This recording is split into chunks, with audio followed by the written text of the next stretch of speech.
Hi friends, അപ്പം എൻ്റെ പുതിയ വീഡിയോയിലേക്ക് എല്ലാവർക്കും സ്വാഗതം. അപ്പോൾ ഇന്നത്തെ എൻ്റെ വീഡിയോ അമൃതപ്പൊടി വെച്ച് ചെയ്തെടുത്തിട്ടുള്ള നല്ലൊരു പലഹാരത്തിൻ്റെ റെസിപ്പിയാണ് കേട്ടോ.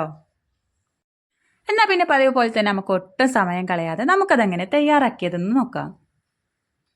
അപ്പോൾ വീഡിയോയിലേക്ക് കടക്കുന്നതിന് മുമ്പ് നിങ്ങൾ ആദ്യമായിട്ടാണ് എൻ്റെ വീഡിയോ കാണുന്നതെങ്കിൽ എൻ്റെ ചാനലൊന്ന് സബ്സ്ക്രൈബ് ചെയ്യണേ. അപ്പോൾ ഇതിനാവശ്യമായിട്ട് ഞാൻ 2 കപ്പ് അമൃതപ്പൊടി എടുത്തിട്ടുണ്ട് കേട്ടോ. അതിലേക്കായിട്ട് ഞാനിതാ ഒരു സവാള ഒന്ന് ചെറുതാക്കി ഒന്ന് അരിഞ്ഞെടുത്തിട്ടുണ്ട്.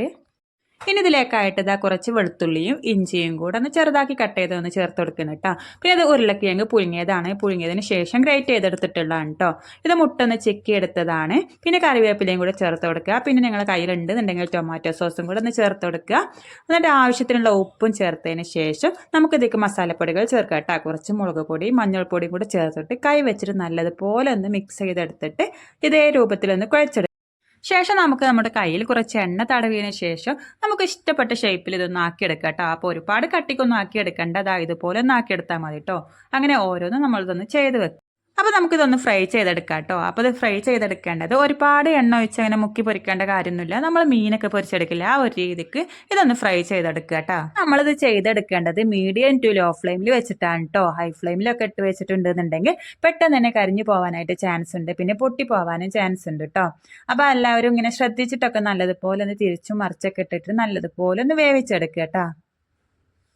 അപ്പോൾ അമൃതപ്പൊടി വെച്ചിട്ടുള്ള വളരെ ടേസ്റ്റി ആയിട്ടുള്ള ഒരു പലഹാരം തന്നെയാണ് കേട്ടോ അത്. അപ്പൊ ആരും അമൃതപ്പൊടി ഒന്നും വെറുതെ കളയാതെ ഇതുപോലൊക്കെ ഇടയ്ക്കൊന്ന് ട്രൈ ചെയ്യാം കേട്ടോ. കുട്ടികൾക്ക് ഒരുപാട് ഇഷ്ടപ്പെടും, കുട്ടികൾക്ക് എന്നല്ല നമുക്കും ഒരുപാട് ഇഷ്ടപ്പെടുന്ന ഒരു ഐറ്റം ആണ് കേട്ടോ ഇത്. അപ്പൊ നിങ്ങൾ തയ്യാറാക്കിയതിനു ശേഷം നിങ്ങളുടെ ഫീഡ്ബാക്ക് എന്റെ കമന്റ് ബോക്സിൽ അറിയിക്കണേ. അപ്പൊ എന്റെ വീഡിയോ ഇഷ്ടപ്പെട്ടെന്ന് വിശ്വസിക്കുന്നു. ഇഷ്ടപ്പെട്ടാൽ ലൈക്ക് ചെയ്യുക, കമന്റ് ചെയ്യുക, എന്റെ ചാനൽ ഒന്ന് സബ്സ്ക്രൈബ് ചെയ്യുക. ഇവിടെ തന്നെ ആ ബെല്ലൈക്കണിൽ കാണുന്ന ഓൾ എന്ന ഓപ്ഷനും കൂടെ ഒന്ന് പ്രസ് ചെയ്യുക. അപ്പോൾ മാത്രമാണ് ഞാനിടുന്ന വീഡിയോസ് നിങ്ങൾക്ക് കറക്റ്റ് ആയിട്ട് നോട്ടിഫിക്കേഷൻ ആയിട്ട് ലഭിക്കുകയുള്ളൂ. അപ്പോൾ നിങ്ങളുടെ ഓരോരുത്തരെയും സപ്പോർട്ട് ഉണ്ടെങ്കിൽ മാത്രമാണ് എനിക്ക് ഇതുപോലുള്ള വീഡിയോസ് ഒക്കെ അപ്ലോഡ് ചെയ്യാനായിട്ട് സാധിക്കുള്ളൂ. അപ്പോൾ എല്ലാവരും ഒന്ന് സപ്പോർട്ട് ചെയ്യുക. അപ്പോൾ അടുത്തൊരു ഉഷാറ് വീഡിയോ ആയിട്ട് വരുന്നത് വരെ ബൈ.